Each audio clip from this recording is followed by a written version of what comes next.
ধ্বংস হয়ে যাচ্ছে দেশ।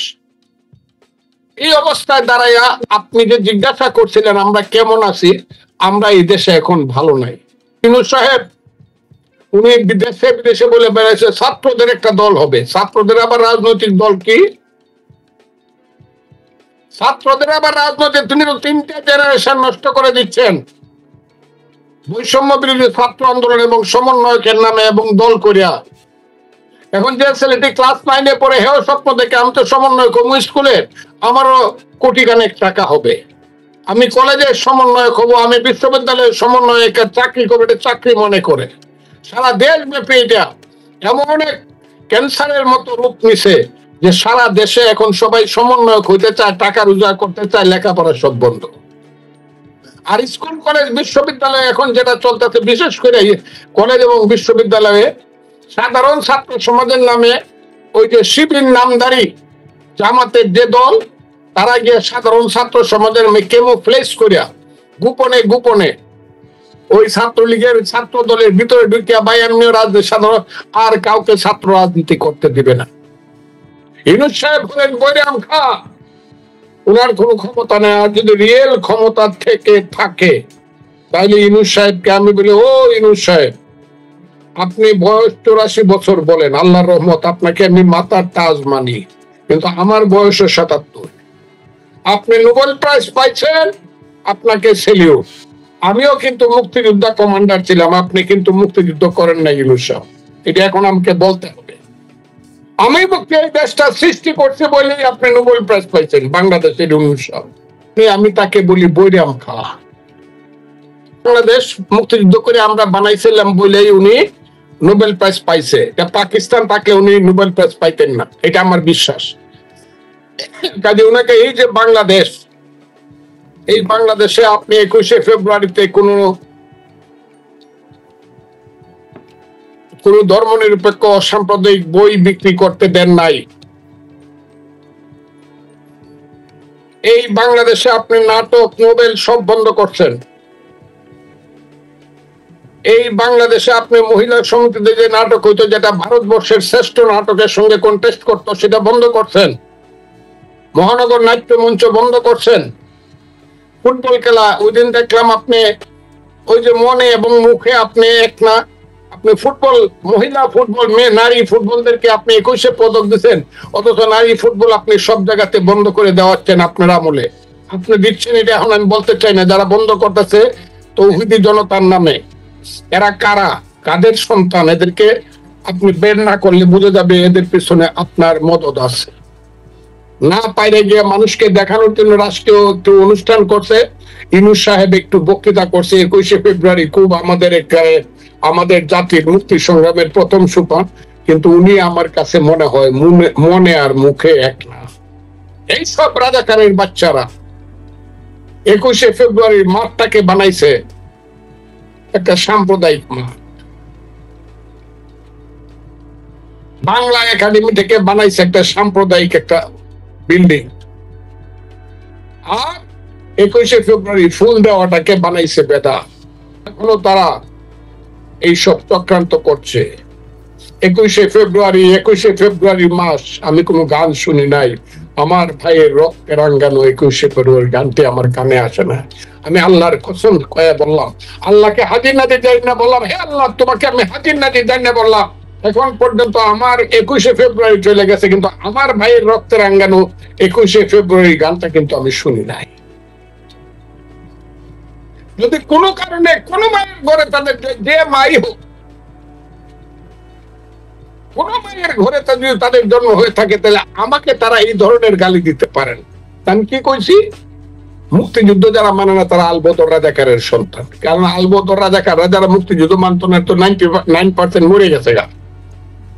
কাজে এরা শুনছে ওদের বাপের কাছে, ওদের তোর দাদারে গাছে তুললে মেরে ফেলছিল রাজাকার হওয়ার কারণে, ওদের ওই জেদটা আমাদের মুক্তিযুদ্ধের প্রতি রয়ে গেছে।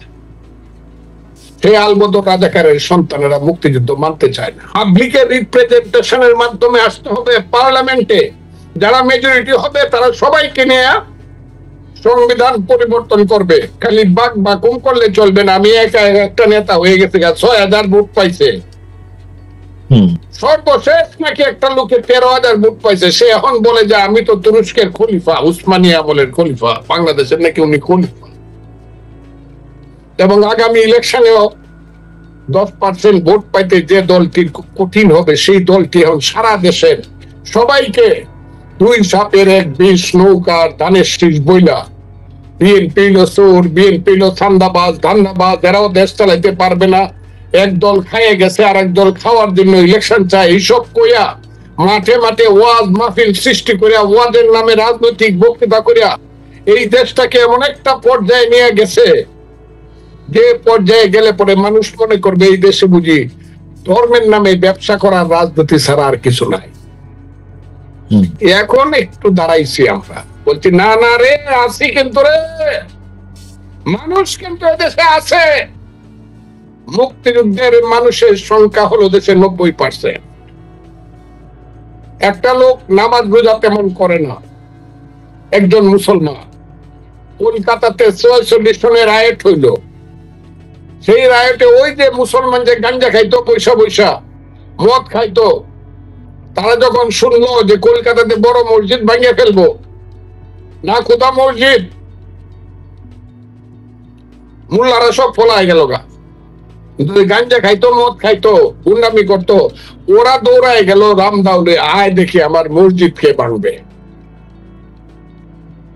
ঠিক তেমনি যারা মনে করছিল যে মুক্তিযুদ্ধ কইলেই বুদ্ধি বাইশে যাইব গা, মুক্তিযুদ্ধ চলে যাইব গা, স্রোতে চলে যাইব, না, এই দেশে 90%-এর উপরের লোক মুক্তিযুদ্ধকে পছন্দ করে, মুক্তিযুদ্ধকে বিশ্বাস করে। মুক্তিযুদ্ধের তার বাপের নামকে যে মুক্তিযোদ্ধার সন্তান, তার বাবা রিক্সাওয়ালা হইলেও সেই মুক্তিযোদ্ধা বলে আমার চেনেন না, আমি রিক্সা ভাই, কিন্তু আমি কিন্তু মুক্তিযোদ্ধা।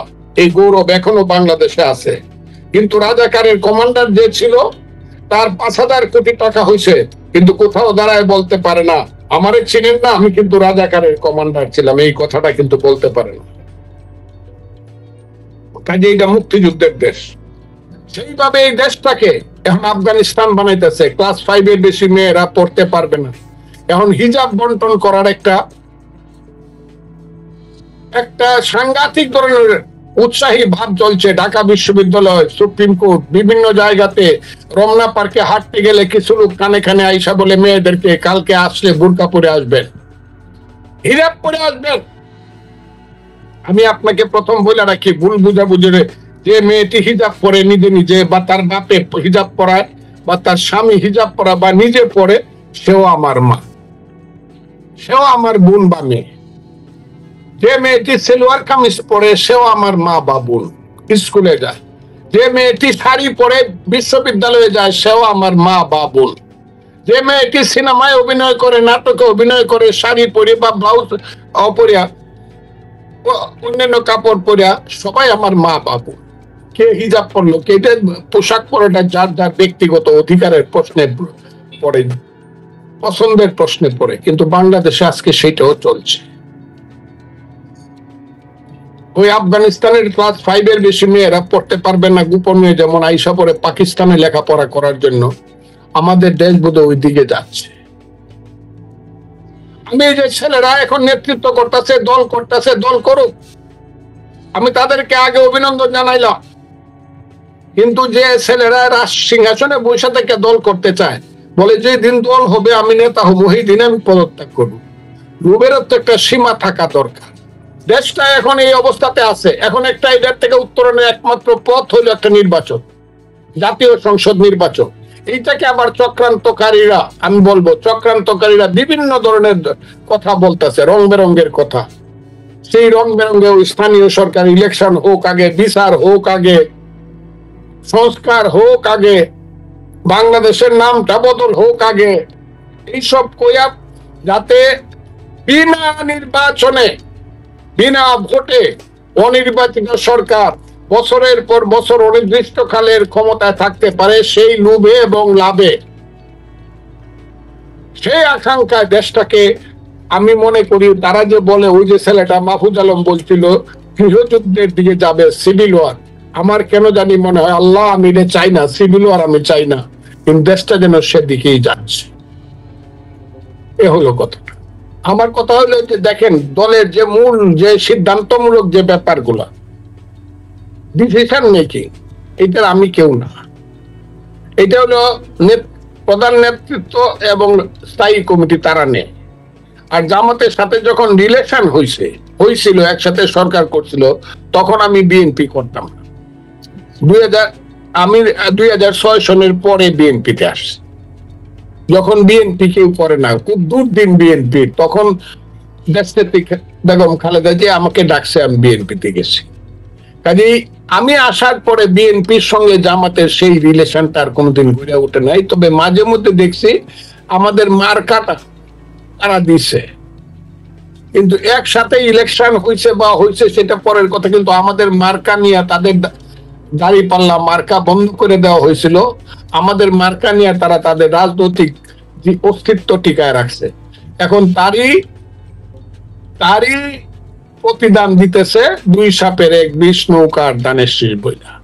এই প্রতিদানটা তাদের কাছ থেকে আমরা পাইতেছি। কাজেই এটা আমার কাছ থেকে অতটা উত্তর পাবেন না। তবে আমি মনে করি বাংলাদেশের মানুষ যেভাবে জায়গা উঠছে, এটা কোনো দলের ব্যাপার না। মুক্তিযুদ্ধ হলো সারা জাতির ব্যাপার। মুক্তিযুদ্ধটা হলো বাংলাদেশের ব্যাপার। বাঙালি জাতির, যতদিন বাঙালি জাতি থাকবে, বাংলাদেশি জাতি থাকবে, ততদিন মুক্তিযুদ্ধ থাকবে। এখন এই জায়গাতে জিনিস